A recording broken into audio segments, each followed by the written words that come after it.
La familia Peluche es una comedia que convirtió el caos en consuelo. Durante años, llenó las salas con discusiones exageradas, personajes inolvidables y risas que parecían naturales. Pero la comedia solo muestra lo que ocurre frente a la cámara. Detrás de los remates, había personas reales. Algunas enfrentaron la enfermedad en silencio, otras se fueron de golpe, dejando preguntas que ningún guión pudo responder.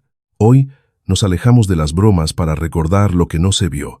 10 actores ligados a la familia Peluche. Si crees que es solo otro homenaje, quédate. Ahora, comencemos. Cuando Sergio Ramos Gutiérrez aparecía en pantalla, todo se desaceleraba. Su presencia no competía por la atención, la absorbía. En la familia Peluche, su personaje, Don Lauro Dávalos, se sentía firme, casi fuera de lugar en medio del caos. Ese contraste no era casual.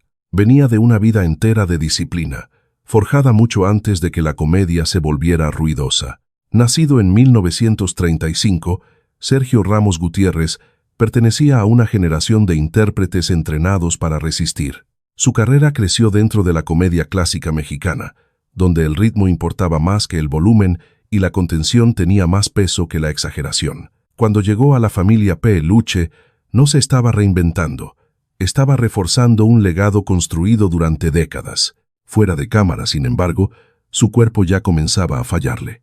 Ramos Gutiérrez vivía con diabetes desde hacía años, una condición que fue dañando gradualmente sus riñones. La diálisis se volvió inevitable. Sesiones largas, agotamiento físico y supervisión médica constante transformaron la vida diaria en un ciclo de recuperación y deterioro. Cada aparición en el set requería una planificación cuidadosa alrededor de los tratamientos. Aún así, siguió trabajando, no por obligación, sino por negación. Negación a permitir que la enfermedad decidiera la forma final de su carrera. Quienes estuvieron cerca de él recordaron después a un hombre que llegaba cansado pero preparado, administrando su energía entre tomas, empujando cada escena con determinación silenciosa, sin quejas. Su tiempo en la serie fue breve. Solo un año después de unirse a la familia Peluche, el desgaste se volvió imposible de ignorar. Las visitas al hospital aumentaron, su salud se deterioró rápidamente y el trabajo se detuvo por completo. El 2 de junio de 2004, Sergio Ramos Gutiérrez murió a los 68 años por insuficiencia renal causada por complicaciones de la diabetes. El deterioro había tomado años. El final llegó de golpe. No dejó escándalos ni asuntos inconclusos.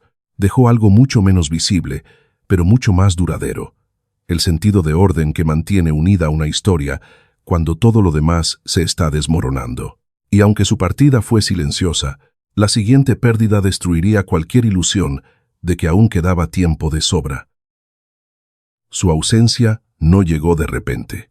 Se desplegó a lo largo de los años, en silencio, mientras el mundo seguía viendo repeticiones y recordándola en su máximo esplendor.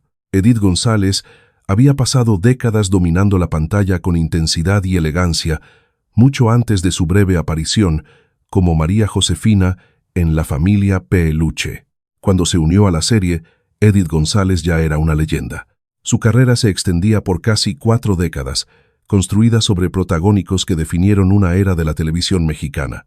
Era conocida por su rango emocional, su entrega física y una presencia que combinaba vulnerabilidad y autoridad.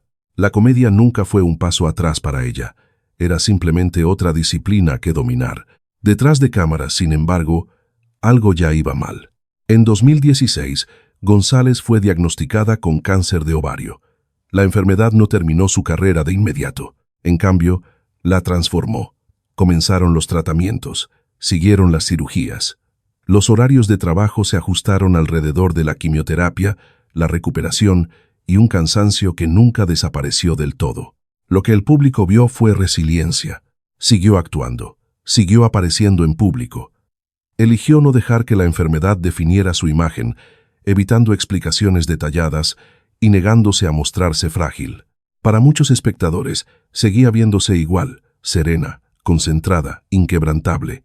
Pero el cáncer es paciente. Con el paso de los años, las complicaciones aumentaron, su cuerpo se debilitó, respirar se volvió difícil. La enfermedad se extendió y la lucha se hizo más pesada que las actuaciones que aún sostenía con profesionalismo. El 13 de junio de 2019, Edith González murió a los 54 años. La causa oficial fue insuficiencia respiratoria aguda y derrame pleural bilateral, complicaciones derivadas de un cáncer de ovario avanzado después de ser desconectada del soporte vital. Su muerte marcó más que la pérdida de una actriz. Marcó el final de una generación de intérpretes que creían que resistir era parte del trabajo, incluso cuando el costo era invisible. No desapareció de la pantalla porque el público la olvidara. Desapareció porque su cuerpo ya no pudo seguirle el ritmo a su voluntad. Y aunque su despedida llegó tras años de lucha, la siguiente historia recordaría a todos lo rápido que incluso la fortaleza puede agotarse. No estaba destinado a quedarse mucho tiempo, y eso fue lo que lo volvió inolvidable. Cuando Octavio Castro apareció como el de dotes, el novio rudo que inesperadamente conquistó el corazón de Vivi, el personaje se sentía pasajero. Un solo episodio, un desvío breve, nada más. Pero su presencia se quedó, afilada y extrañamente humana, mucho después de que la escena terminara. Fuera de cámara, la trayectoria de Castro avanzaba a toda velocidad. Nacido en 1977, pertenecía a una nueva generación de intérpretes mexicanos atraídos por la narrativa social. Con formación académica y profundamente vinculado al teatro, no perseguía la fama comercial. Estaba construyendo versatilidad, moviéndose entre escenario, cine y televisión con la urgencia de alguien que sabía que el tiempo importaba. Esa urgencia resultó trágicamente precisa. En 2012, Octavio Castro sufrió una reacción alérgica severa a un medicamento. Lo que comenzó como una respuesta médica rutinaria derivó rápidamente en meningitis aguda. La infección avanzó de forma agresiva, atacando su cuerpo antes de que el tratamiento pudiera estabilizar los daños. En cuestión de días, su estado se deterioró sin posibilidad de recuperación. Con apenas 35 años, Castro sufrió un paro cardíaco. No hubo una enfermedad prolongada. No hubo una despedida lenta.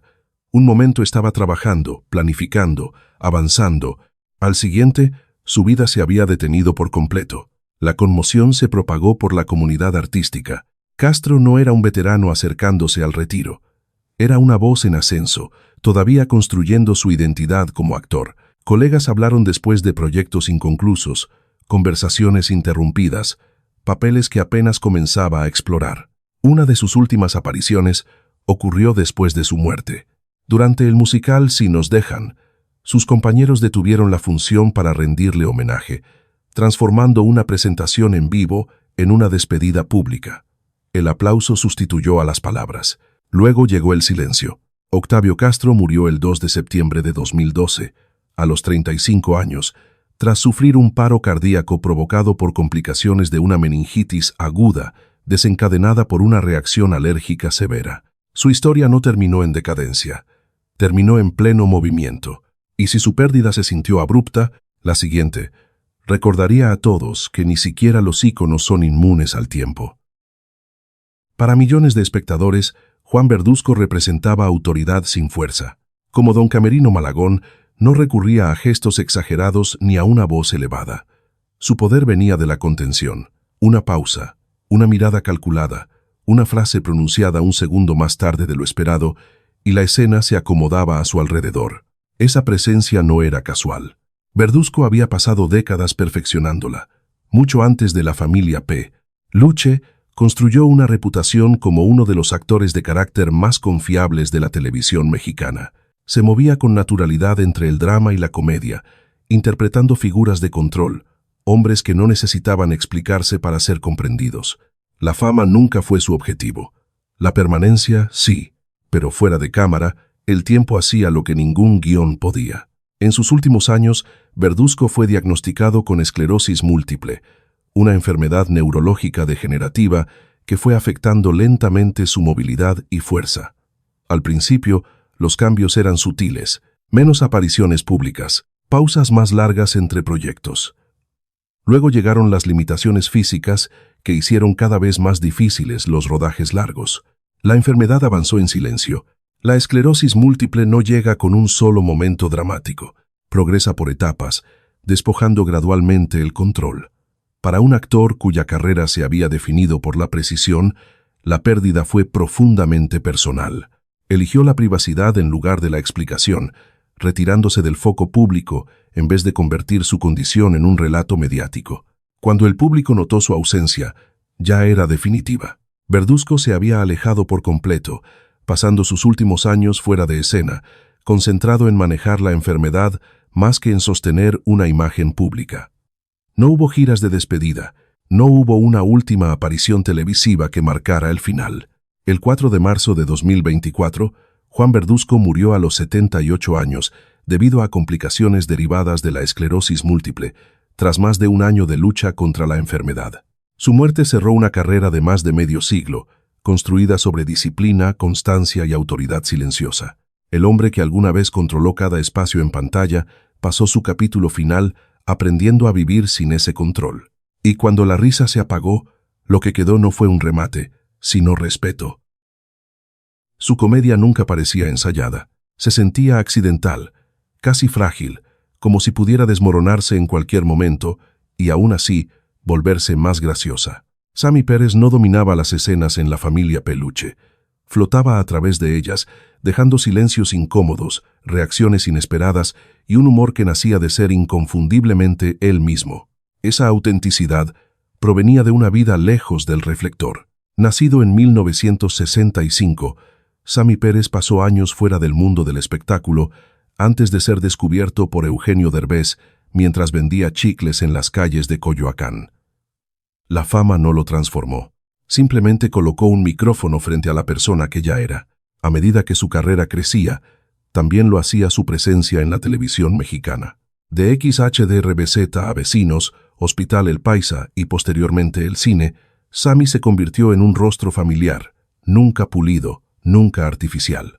El público no se reía de él, se reía con él, reconociendo algo humano y sin filtros en cada aparición. Luego, en 2021, todo cambió de forma abrupta. Sammy Pérez contrajo COVID-19 y fue hospitalizado cuando su condición empeoró. Lo que comenzó como una infección respiratoria escaló rápidamente. Sus pulmones sufrieron daños severos.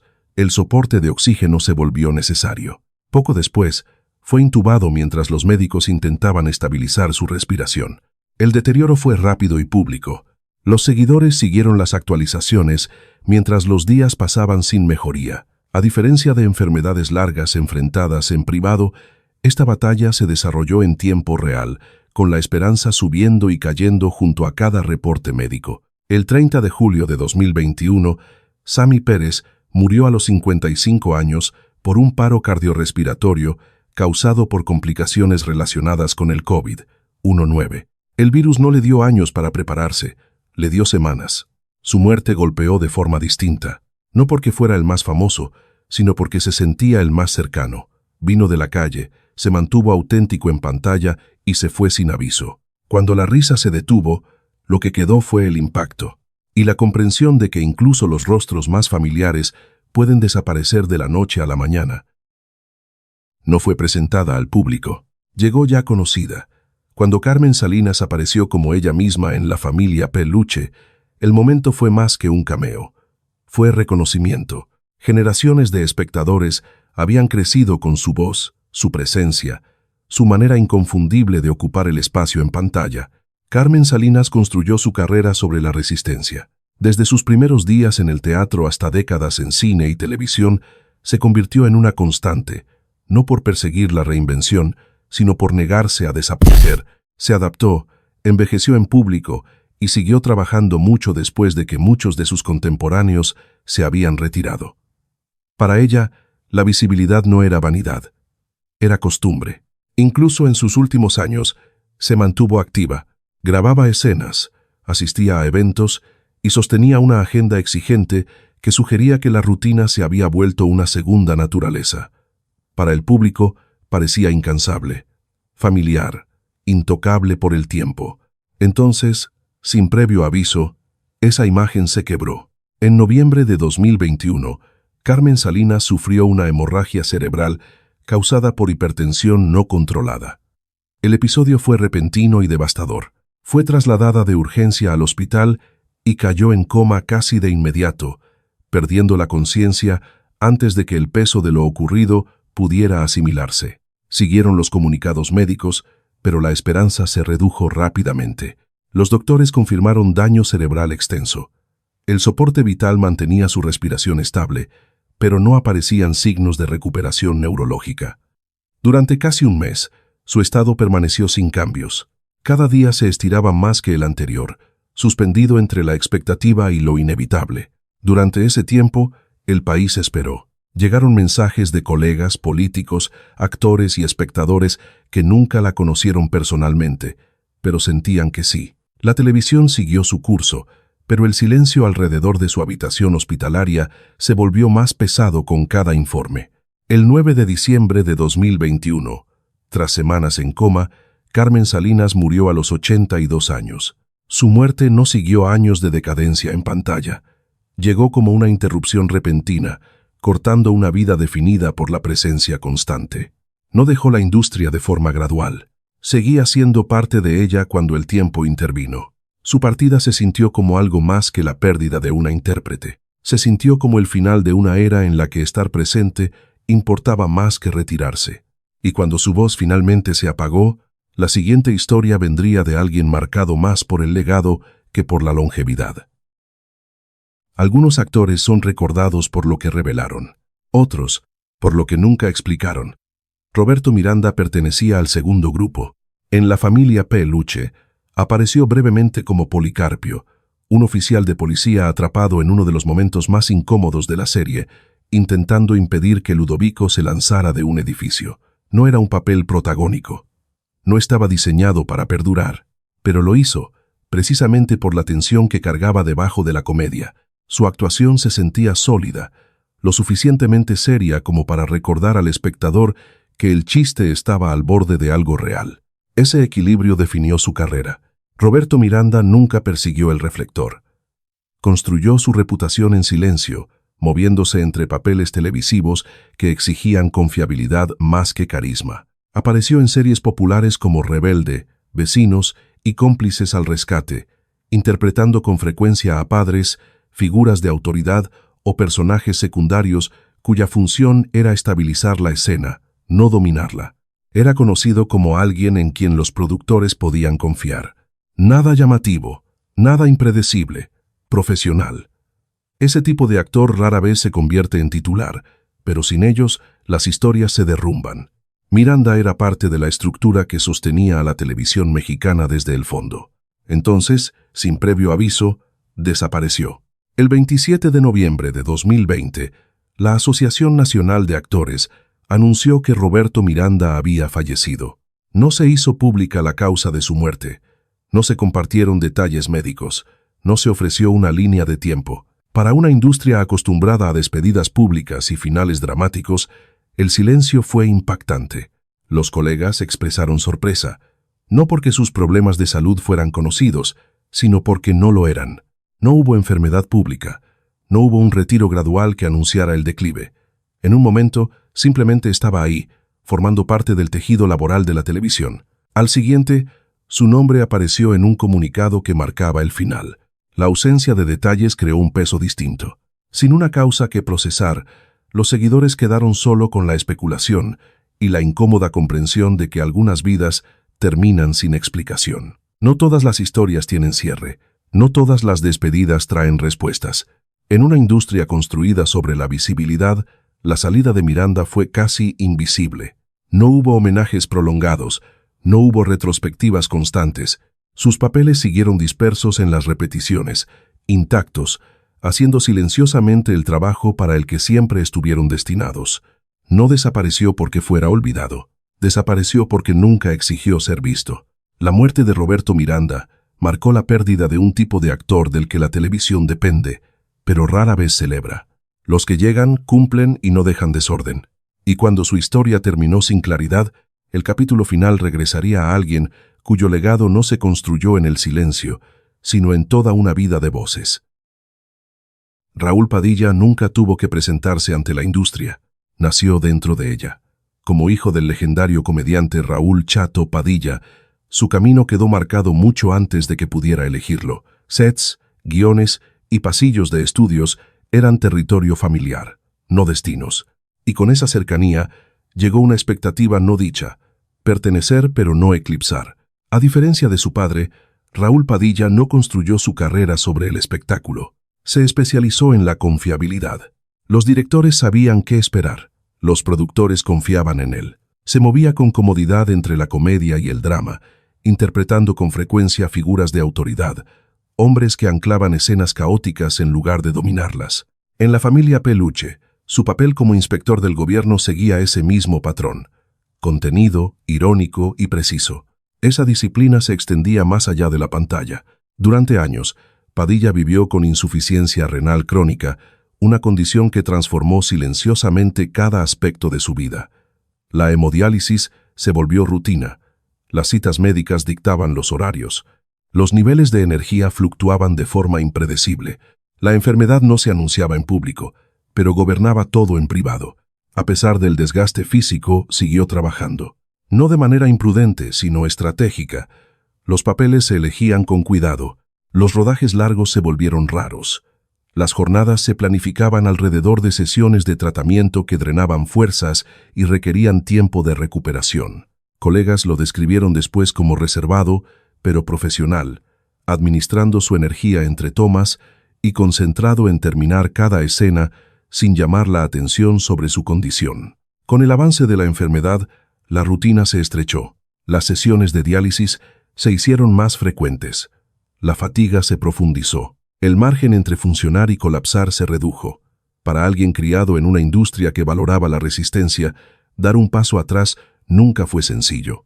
Sin embargo, poco a poco, sus apariciones disminuyeron, no porque faltaran oportunidades, sino porque el cuerpo ya no podía seguir el ritmo.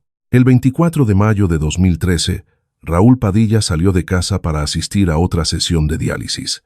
Nunca llegó. En el trayecto al tratamiento sufrió un infarto fulminante. Tenía 73 años. La enfermedad, que durante años había sido controlada mediante rutinas médicas, se convirtió en el contexto de sus últimos momentos. No hubo escenas de despedida. No hubo una última actuación presentada como adiós. Su muerte fue repentina, práctica y profundamente anticinematográfica, terminando no en un set, sino entre citas médicas, en tránsito, dentro de la misma rutina que había definido sus últimos años. Su fallecimiento no dominó los titulares. Se registró en silencio, al igual que su carrera. Pero dentro de la industria, la pérdida se comprendió de inmediato. Una presencia confiable había desaparecido. Un vínculo entre generaciones se había cerrado. Raúl Padilla no heredó fama, heredó responsabilidad, y la cargó hasta que su cuerpo ya no pudo cooperar. Y mientras su historia se desvanecía sin espectáculo, la siguiente dejaría aún más preguntas sin respuesta.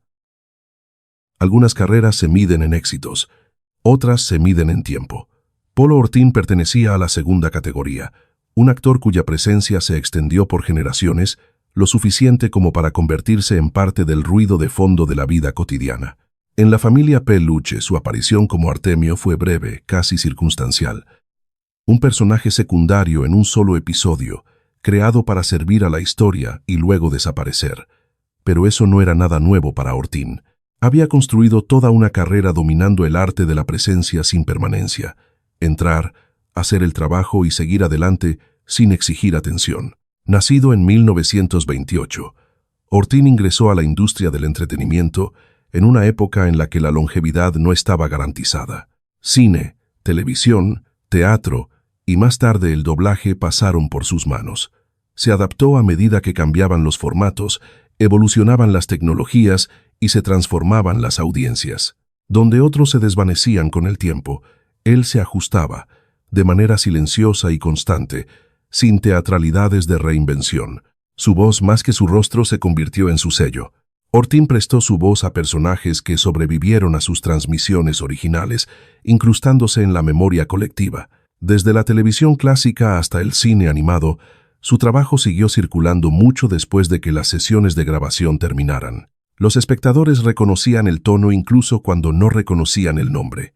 Esa invisibilidad fue tanto una fortaleza como un costo. Estar en todas partes significaba ser celebrado en pocas ocasiones. Ortín no fue promovido como una estrella. Fue tratado como infraestructura, esencial, confiable, reemplazable en teoría, irreemplazable en la práctica. Con el paso de los años, disminuyó el ritmo, pero nunca se detuvo por completo. Incluso en edad avanzada, se mantuvo vinculado a la industria, aceptando papeles selectivos y conservando relaciones forjadas a lo largo de décadas.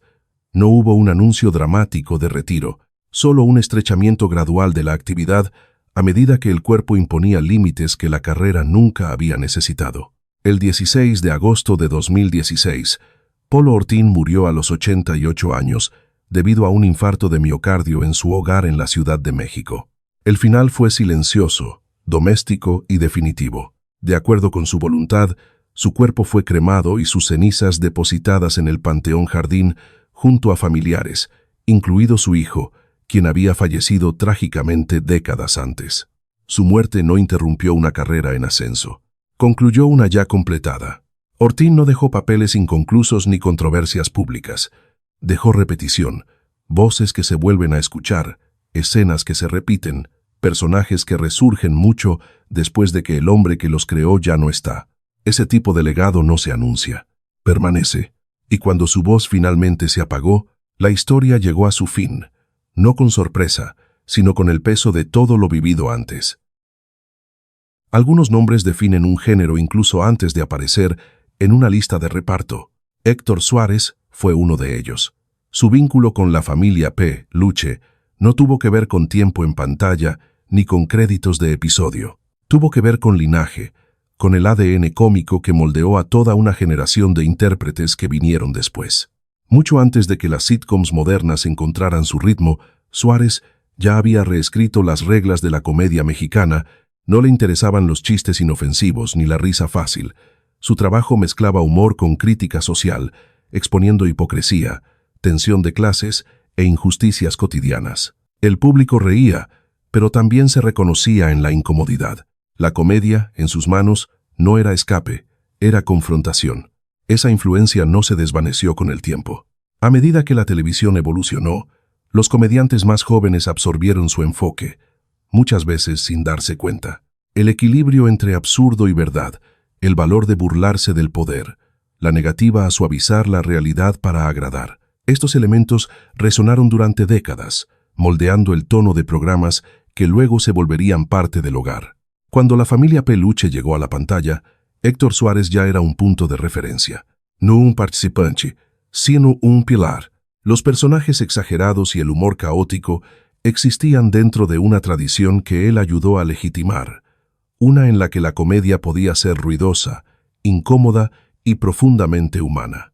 En sus últimos años, sin embargo, el foco se estrechó. Suárez enfrentó problemas de salud persistentes, incluidos padecimientos respiratorios que limitaron gradualmente sus apariciones públicas. La edad trajo fragilidad, y la fragilidad trajo retiro. A diferencia de etapas anteriores de su vida, este periodo se desarrolló en silencio, lejos de escenarios y cámaras. Luego llegó el golpe final. En 2020, Héctor Suárez contrajo COVID-19. Su condición se deterioró con rapidez, agravada por problemas de salud previos. Lo que alguna vez fue una voz que desafiaba a la autoridad, ahora luchaba simplemente por respirar. El 2 de junio de 2020, Héctor Suárez murió a los 81 años a causa de complicaciones relacionadas con el COVID-19. La noticia cayó en un momento de incertidumbre colectiva, cuando la pérdida se había vuelto constante, pero esta se sintió personal. Una voz que había moldeado la forma en que la gente reía, cuestionaba y criticaba, se había ido. Su muerte marcó algo más que la pérdida de un individuo, marcó el ocaso de una era en la que la comedia tenía peso sin pedir permiso, en la que la risa no estaba diseñada para algoritmos, sino para la verdad. Héctor Suárez no necesitó aparecer en la familia P. Luche para pertenecer a su historia. Su influencia ya estaba ahí, en el tono, la audacia y la negativa a suavizar la realidad. Cuando la risa, a través de generaciones, finalmente rastreó sus raíces, condujo de vuelta a voces como la suya. Y con eso, el círculo se cerró. La comedia suele congelar a las personas en el tiempo. Recordamos los chistes, los gestos, los rostros, exactamente como eran cuando reír parecía sencillo. pero el tiempo sigue avanzando, incluso cuando las repeticiones no lo hacen.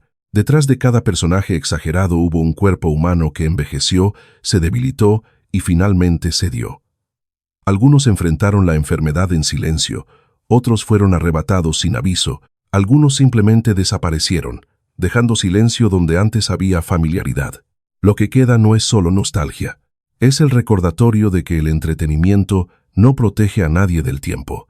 Solo retrasa el momento en que se apagan las luces y el público se ve obligado a mirar más de cerca. Estas 10 historias no trataban de cómo nos hicieron reír, trataban de lo que ocurrió cuando la risa se apagó. Y mucho después de que los chistes dejaron de funcionar, su presencia aún permanece, inconclusa, sin resolver y profundamente humana. Si alguna de estas historias se quedó contigo, cuéntanos cuál y por qué en los comentarios. Y si quieres más videos que miren más allá del reflector, suscríbete al canal, ayuda más de lo que imaginas.